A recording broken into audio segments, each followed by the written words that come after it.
Hey, what up, family? This is Doug Reeve, the Let's Go Show. Once again, so excited. I actually met this young lady online through LinkedIn. Never underestimate the power of social media or even LinkedIn.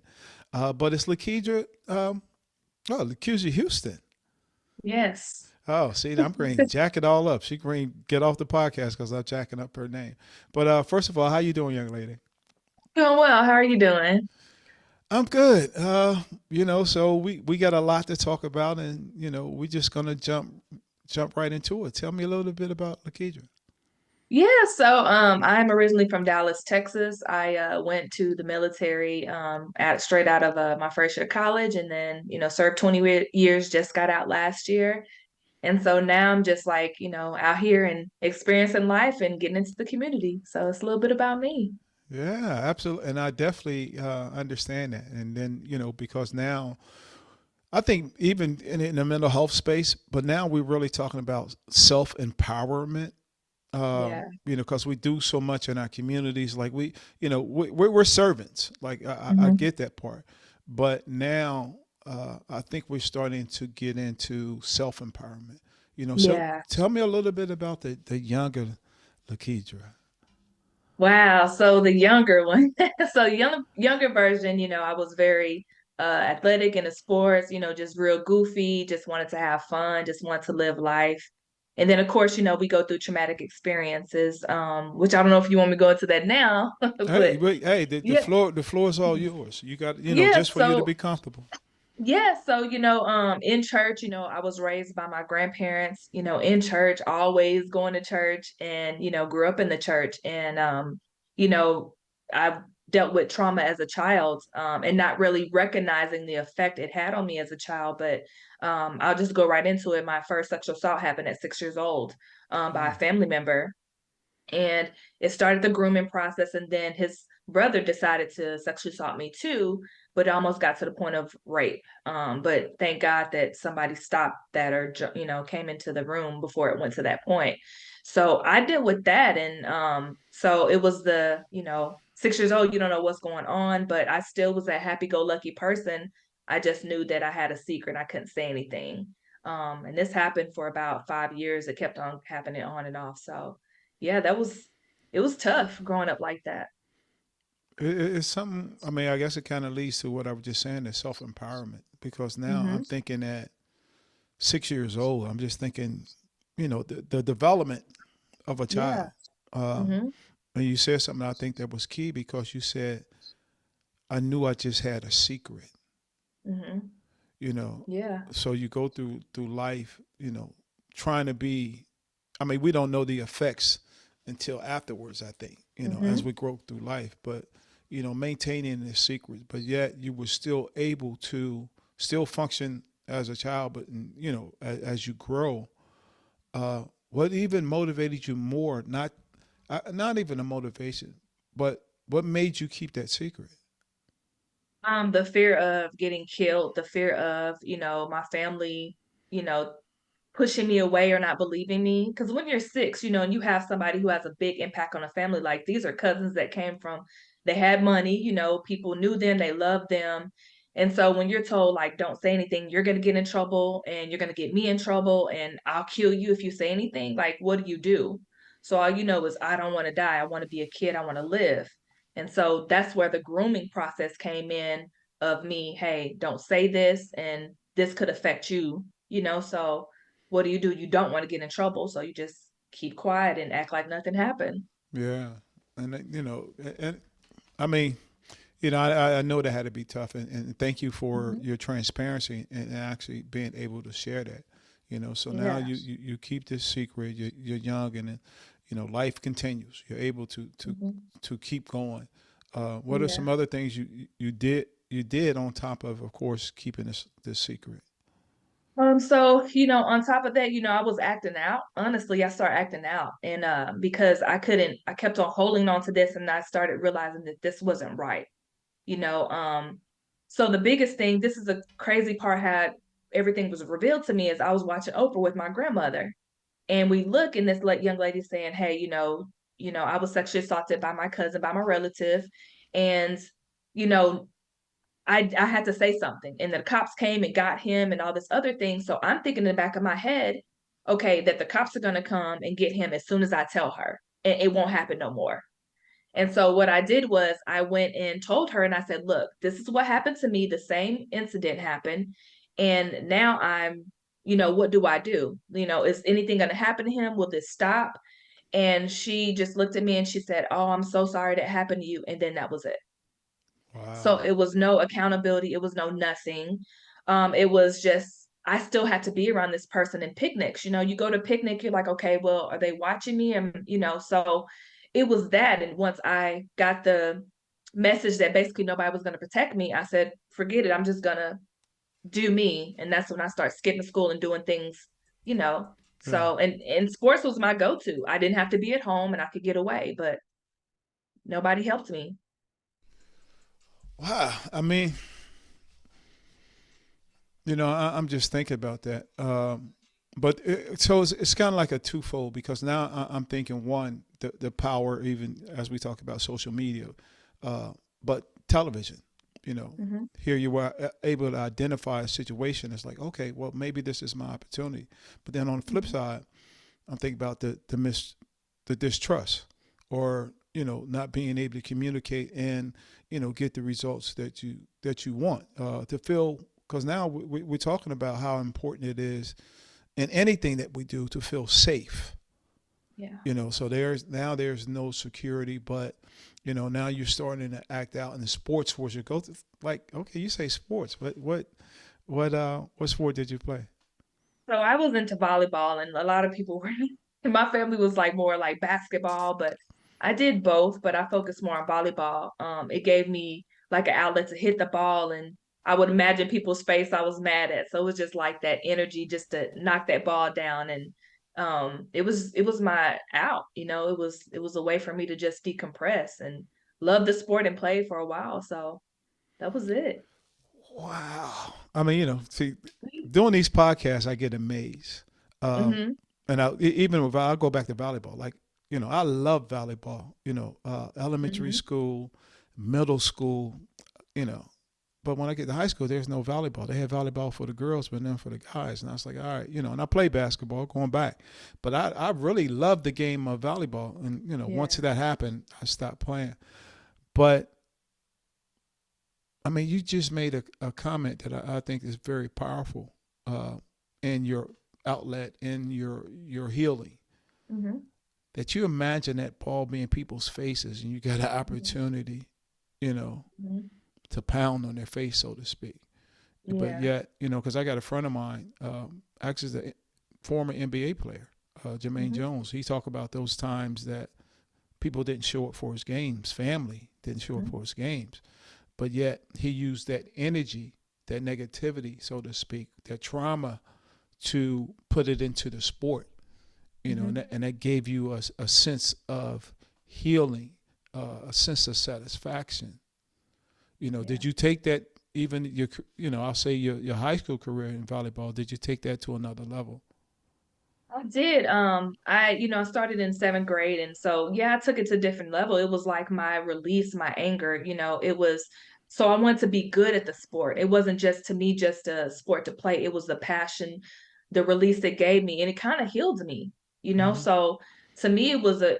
I took it off too. I went to the military and I played a little bit over there in Germany. So I had an opportunity to play and played in junior college before I left, but I enjoyed it. And again, when you mentioned that your friend said nobody came to the games, nobody came to mind because volleyball was who plays volleyball is more of, basketball. So, but to me it was like, hey, I'm gonna show them that I can do this sport. I'm gonna, go make varsity ASAP. Like I was just gonna go out there and do whatever I wanted to do.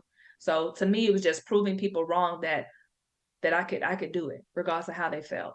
Yeah, that resiliency and that Mm-hmm. perseverance, Mm-hmm. and you say you traveled. I mean, you're in the military, traveling, playing volleyball. Yeah. Yeah. Did you get an opportunity to go to different, not only bases, but did you travel outside to other countries playing or? So no, when we were like, I didn't get to try for the Air Force team. I got pregnant. That's the bad part. So I Okay. tried for the German German team. So I played in Ramstein. We traveled to different bases in the city. We Hmm. did go to Italy, and so that was fun too. But I mean, it was good. It was eye opening. I knew I was good at the sport, so I just said, hey, you know what? Just keep on going. Nobody's there, so let's do it. Yeah, yeah. I So mean, because yeah. same thing. I remember same thing. Playing basketball, but got opportunity to play. Of course, going to different bases and doing Hmm. that. Of course, it's another. And I got a lot of. I think we both have a lot of respect for the military and how it changed our lives, good, bad, and indifferent. We'll get into that, but it was definitely a great foundation in being exposed to different things. Yeah. When you say you went to junior college, what did you major in junior college? So I went to I went to Richland College, and I wanted to do kinesiology. And so I went ahead and I only stayed a year because Wait, you wanted to yeah, do what? kinesiology. All right, so you can't get away with just saying that and not telling us what that is. So kinesiology is where you study kind of like physical therapy, where you study sports and the body and things like that. That's what it goes Okay, around there. okay, So I want to study that, but I had to go because my trauma prevented me from finishing college. So it was I started having nightmares and those things were happening. So I started using alcohol to deal with those because, I was away from those feeling like that, playing sports for so long. I was so focused on that. And then all of a sudden, boom, I'm having nightmares. So you're like, what is going on? I thought I suppressed this. I thought this was gone. So that actually affected me, going farther than I want to go. and Yeah. what when did you make the decision that you wanted to join the military, and how did that play out when you did make that Hmm. decision?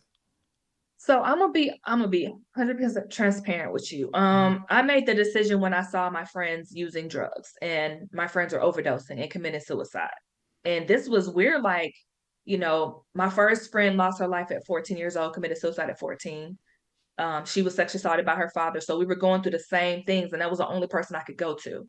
So she committed suicide. And then I went played off in college, junior college, and I started seeing my friends go downhill from high school. They were using meth. That time meth was big, ecstasy, those things. And I had sat there and I said, I'm gonna do this because they're like, hey, this eases up the pain that I've been through. So I'm like, okay, let me try. And so I took ecstasy and I flipped. Like I literally went off. And I stayed up for about 2 days. And I don't know what happened or something, but something woke me up and said, girl, if you don't do this, it's gonna be you. You're gonna be dead like them or you're gonna be in rehab.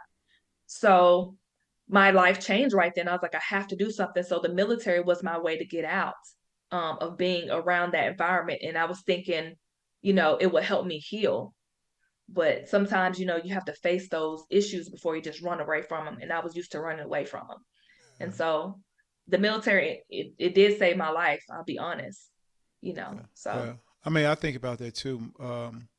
Even the reason why I joined the military, same thing. I never forget. I came in on a buddy system, friend of mine, mhm, and like I said, being transparent. I remember, and I don't even think nobody actually knows this, but within our community, the whole it's like the whole community broke into this warehouse, and we stole some truck rims. Um, mhm, I had two, and I think he had two, and well, and we both know it was God. And I remember saying like, "Yo, this is not the kind of life I want to live."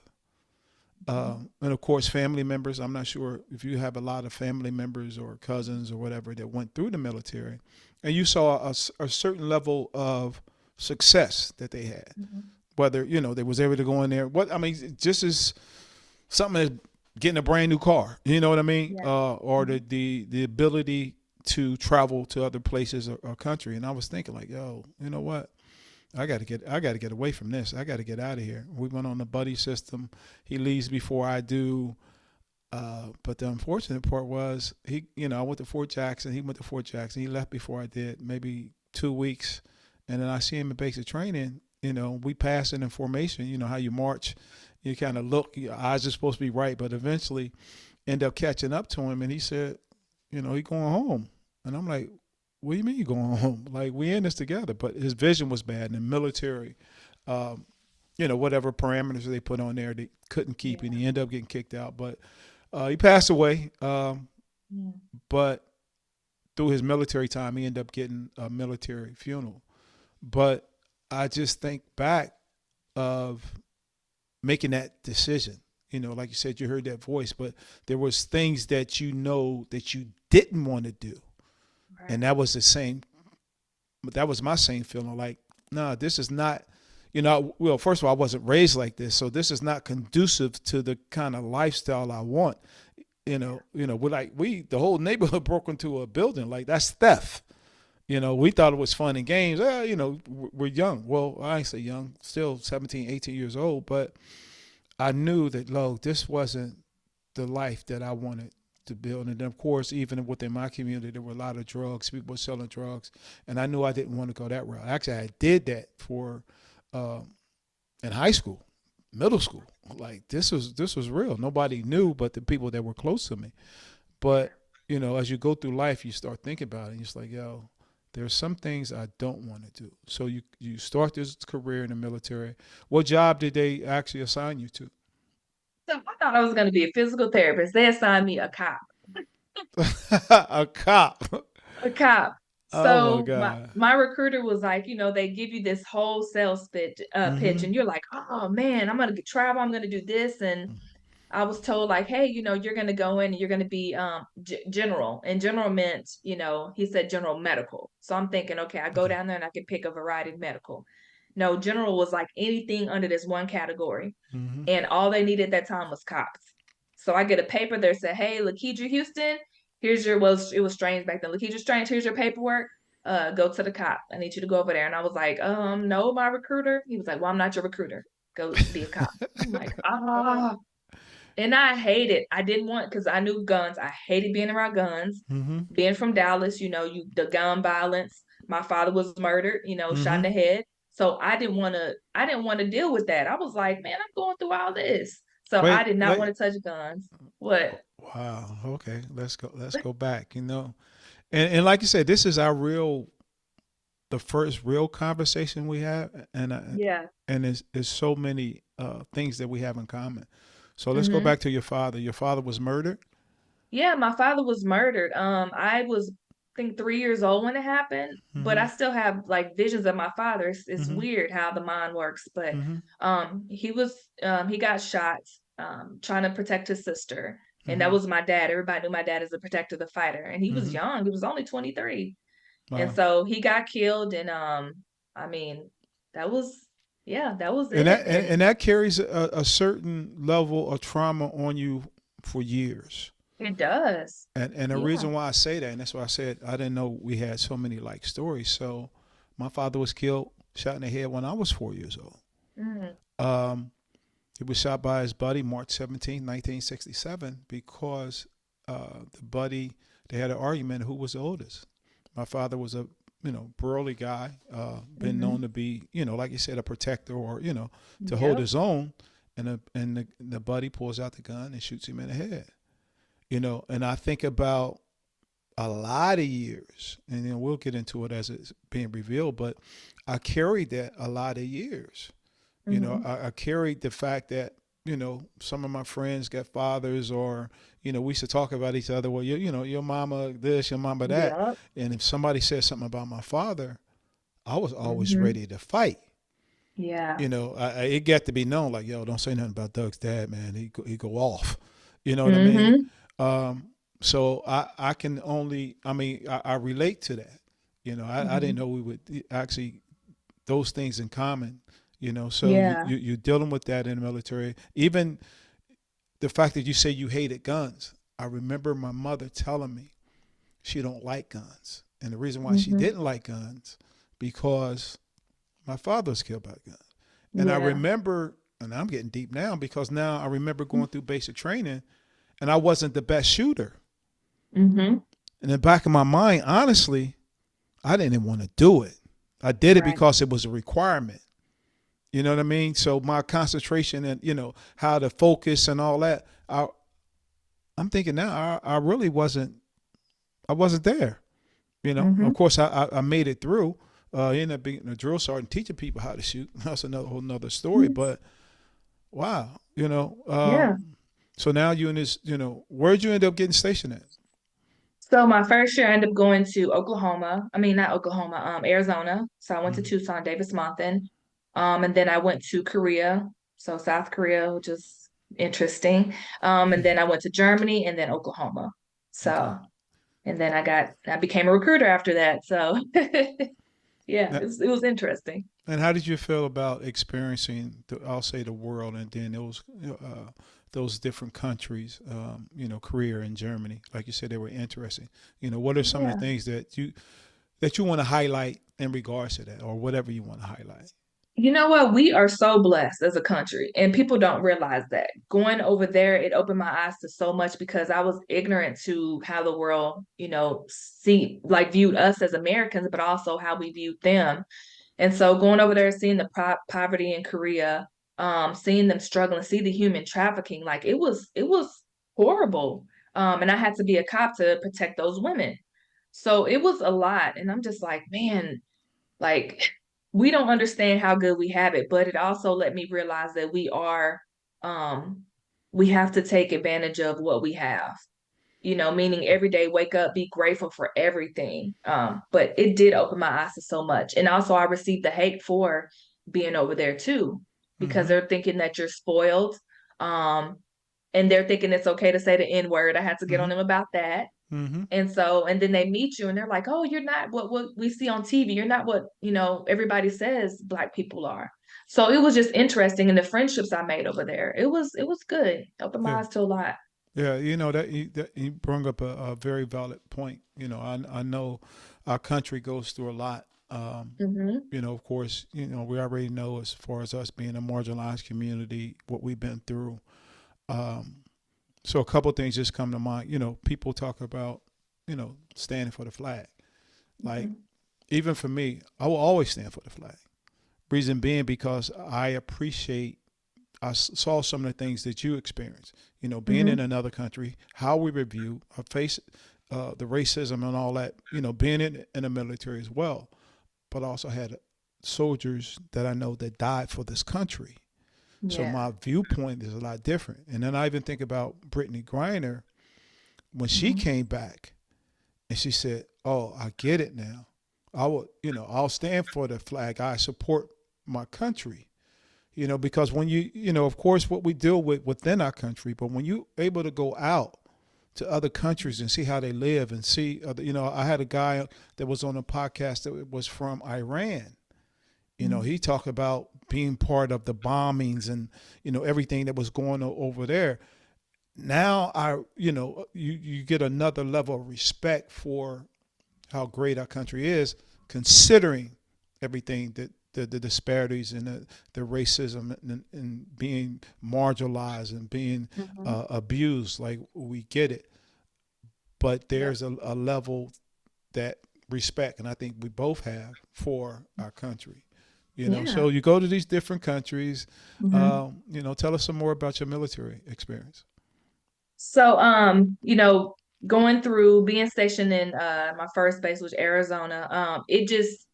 It was so weird being away from home, but I learned so much about in that time how to become a leader, how to be resilient. That's one thing, we talk about resiliency, my resiliency as a child, but when you go in the military, you really understand and appreciate it because you're seeing so much, you're traveling around the world, you're seeing these foreign countries, you're seeing how you're treated. So it taught me how Yep. to be resilient and taught me to speak up for myself, and not be afraid, of speaking up in times. There's certain times I was, but it just taught me that, like, how to bounce back from it and understanding, like, I have to cheer for myself. You know what I Mm-hmm. mean? You're by yourself. You don't know anybody. And so it was interesting traveling around the world and just, doing things I never thought I would ever do, and then transition from being a cop and then a recruiter. So that was interesting too, just going out and helping young people. But my thing was when I set them in my office to say, hey, do you want to join the military? I always was honest with them. And I told them, if you have issues at home, don't run from them. And I give them my story, like fix yourself before you jump in, because the military is not going to fix you. Yeah. So it was that understanding, and it helped me grow. It did. Yeah. It helped me grow a lot. Definitely, because I like once again, just kind of thinking about it, you got me reflecting. Uh, like a lot of people think, I've been on some platforms where I spoke. A lot of people think I, got some kind of formal training. Of course, but it was the military. But I think about that leadership. Like when I went to Germany, that's all was taught was leadership. FM, I still give FM 22-100 was all leadership, and I remember doing a briefing. I was a E4. My major Kreitz called me and wanted me to do the briefing for the commander, which was a colonel, some majors, and other officers. Mm-hmm. And I remember saying, like, sir, like, how am I going to go in there as an E4 and give a briefing to all these captains and all that? He said, Professor Mm-hmm. Reed, here, I'm going to tell you what to do. I'm going to tell you what to say. You just go in there. And I'm thinking, like, oh my God. But then I was thinking, too, going back to what you're saying, that confidence, that perseverance, that resilience, I was thinking, yo, I'm a soldier. Mm-hmm. So as I'm thinking I'm a soldier, man, I went in there and gave that briefing, knocked that briefing out, of course, scared to death, so to speak, Mm-hmm. gave that briefing, and I watched this guy, because he used to drink a lot, so that was the reason why I was late for the briefing. But I watched this guy come into that meeting, speak to everybody. His name was Jerry Christ. Say hi to everybody. Turn around and say, did Specialist Reed give all you guys information? Do you guys have any other questions? Nobody said anything. Because he was a Yeah. seasoned major, and I was Yeah. thinking like, yo. So that's where my confidence came in, because I'm thinking like, yo, if I can do this, I can do anything. Mm-hmm. So going to the military, it does build you, but you got to be willing to accept it. Like everybody won't Okay. have the military experience that we had, and you have some other experiences that you want to express. Everybody won't have the good experience and the leadership experience. There are some bad Mm-hmm. experiences that we encounter in the military too. Anything that you Yeah. want to speak on about that? Yeah, so when we talk about childhood and the sexual assault happened or whatever, it happened to me when I came into the military. So I had only Mm, been in the military I was at my first duty station less than 60 days. yeah. So less than 6 months in the military, I was sexually assaulted again. So then it kind of changed my mindset, because what I started doing, I was like, this happens again.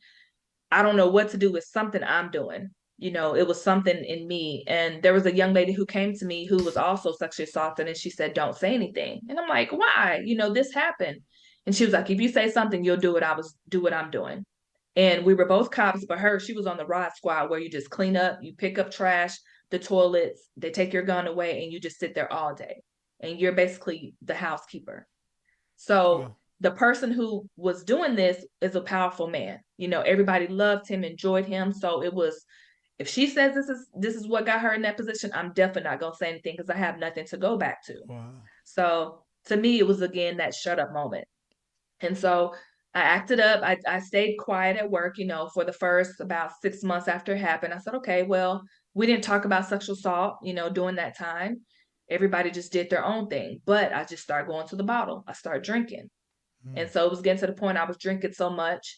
I ended up getting married in domestic violence situation, and they shipped me to Korea. That's when I got to Korea faster, because of everything I was going through. So put that into perspective. You're getting sexually assaulted. I get married, domestic violence. I get deployed. I leave my 6 week son behind to go on a deployment, and then come back in relationships in shambles. And I'm drinking to get over the pain of all this is happening. So it was a lot. My experience was hard in the beginning, and it took me about 7 years 7 years to actually stop drinking as much as I was, and to say, hey, I need help. And it took me putting a gun in my head to say I want to kill myself, and somebody taking that gun away when I had my wake up call. So wow. I started. Yeah. So even with that, so I'm thinking about the alcohol abuse, Mm-hmm. even the thought of suicide. And one thing I will say, even though I was never a heavy uh, abuser of alcohol, never committed, had a I ain't gonna say I never thought about suicide. I think Yeah. everybody thinks of suicide. That's just me. Mm-hmm.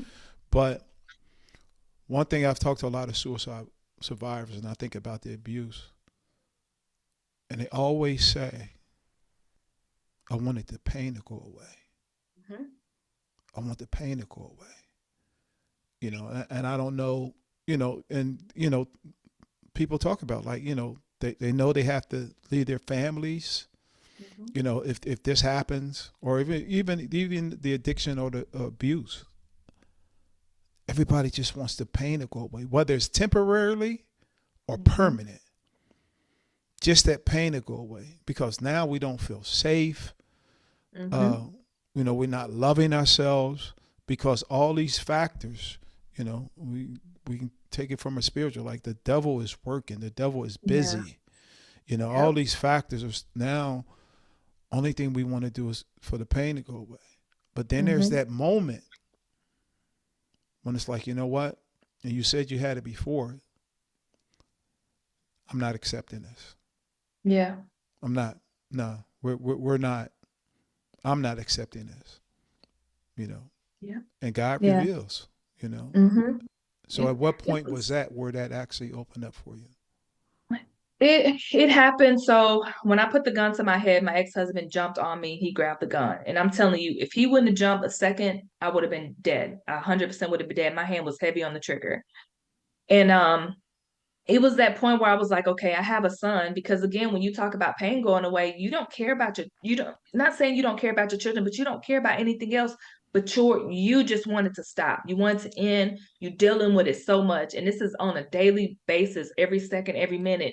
Everything is just coming at you and you just want to stop. You want to breathe and be relieved. So when he took the gun away, I was like, okay, something has to give. And it was prior to that, my sister was raped and murdered. Prior to that, she was deaf. She was raped and murdered. So when that suicide happened, it happened dealing with, man, why did I protect her? I was so busy dealing with my trauma that I didn't see hers. So all that guilt goes on you, like, okay, now you have survivor guilt. She's dead, I'm here. That should be me. She should still be alive doing her thing. So I had a wake up call, like, Keydra, you have to be the voice for her. Like, you got to step out. The stigma, in the Black community was, no, nobody kills himself. There's no such thing as mental health. Go pray it away. You'll be fine. And those were not the answers for me. I didn't need to, yes, prayer works, but I needed help. I needed somebody to say, hey, let me help you understand or talk to me. I needed to release that. And I couldn't. You can't do it in the military because the first thing they're gonna do is take your weapon away. They're gonna kick you out for mental health Mm-hmm. issues. So only thing I had left was that gun. And that aha moment after that was like, Keydra, you got it. You can't do this. You have more to live for. And so I took all that energy and I said, I have to heal myself, but not just heal myself. I got to go help other people. And so that's where Yeah. we are today. Yeah. I would, I I say I thank you for your transparency. But since we we are military, and I guess the highest honor that I could give you for your transparency, Hmm. I salute you. Thank you. You know what I mean? Hmm. Um, because that's a whole nother level. Right. Uh, and it's amazing. You're an amazing woman. Uh, and for you to go out and then understand, like this, the people talk about the call on your life. Hmm. Like this is a calling. Like, of course there's some pain, there's some trials, there's some Yeah. tribulations that's associated with this. But I want to be that testimony. I want to be that one to say, look, no matter, and even for these people that's listening to this, like Hmm. I didn't even know as a podcaster the in depth of what this conversation would be in order to help somebody else. I knew Yeah. because we had some conversations, but I didn't Hmm. know the depth, Yeah. the other conversation that it would make this much of an impact. So I say that to say I salute you. You Thank know, you. and, Got me and teary eyed. yeah, well, I mean, this is, and this is why I do this podcast. I go back Yeah. to my man Reginald Howard. Say, "OG, just leave a legacy." Uh, Yeah. and this is all I'm trying to do: just be transparent, to tell stories, to make people, why people we say, "Let's go." So Yeah. that there are some factors. It's not just words. Mm-hmm. It's much more than that. It's what I've been through that makes me get up in the morning and get up and appreciate another day of life based on what I've been through. So for you to Yeah. say that, I go back and say I salute you. And I Thank know a you. lot of things have actually transpired. And so just tell us what you're doing right now. So right now I am sharing my story. That's the biggest thing. But on top of sharing my story, I'm talking to other women, men who have been through sexual assault because that's something that we don't, discuss. Certainly when it comes to men. Um, so I'm out here in the community doing victim advocacy. I'll, have the crisis line. They'll call me and want me to help others. So that's what I'm doing. And it has been fulfilling. That thing when you get out the military, you don't feel fulfilled. Yeah. You're like, who am I? What am I supposed to do? And so, like you said, when you have a call in your life, this is what happens. And I know that this is meant, like God has called me to do this. I know this is meant for me. So now it's like, okay, stop living in your shame, stop sitting in your fear, and just go out there and tell it. And I'm helping others. And you will be surprised how many people of our color, of our gender, who are going through this and been holding it in for 40, 50 years, and they're angry and they're mad. It's so much. And now when you release and tell them, hey, what you've been through, now they're like, okay, I understand you. And now they feel seen and they feel heard. So Yeah. I that's what mean, I'm doing. yeah. And that's why I made that comment because, of course, I was director, I'm the former director of partnerships with Black Men Heal, giving Hmm. free therapy. Like that trauma and dealing with that issue with my father didn't come out until I went through that. That Yeah. was 40, 45 years. Well, no, let me take that back. That was only a couple years ago. That was, so when I put it, I mean, just throwing it out there, a good 45 years that I dealt with that. Mhm. You know what I Yeah. mean? So now, and I always say, and this is the thing that I hope people get, like everybody can tell a story, but everybody can't share a story. When you Correct. start to share your story, whether you go into a therapy or whatever, but when you Hmm. start to share your story, I guarantee you there's a whole nother level of healing. Yes, it's going to be painful to do. Even as Keydra, says she got teary eyed. I used to get teary eyed when I, talk about my father. But you build that level of resilience, that confidence in Hmm. actually sharing your story. And only thing Yeah. you want to do and what you're doing, only thing you want to do is just to impact people. Like we're Hmm. not looking for anything because I do know your spirit. Not looking for Hmm. anything, but we want to be able to help people. And you mentioned Yeah. the crisis, like dealing with Hmm. people in crisis and the crisis line. And I know Yeah. can you talk about the new crisis line or how if people are in a crisis, what should they do? So we have 988. If you are a veteran, you press one, of course. And just any teen, and they have a talk space where you can, talk to a therapist. It is so many things out there for us, which I'm enjoying it. One thing that I wish that we could do though, we need more people who have been in those traumatic places to actually go out in the community. Mm. And that's what I'm not seeing a lot. Like our therapists, like I'm in school right now to be a social worker so I can help and become a therapist. But we need more people who have been in it, to actually go and help others. And that's what we forget. We're like, push this trauma aside. I'm just going to make myself, make everything better and I'm going to forget about it. No, you went through that hurt to help somebody else. You don't know how many people that are dying that needs to hear your story. You don't know. So I definitely think that we got to go out in the community. We got to help each other.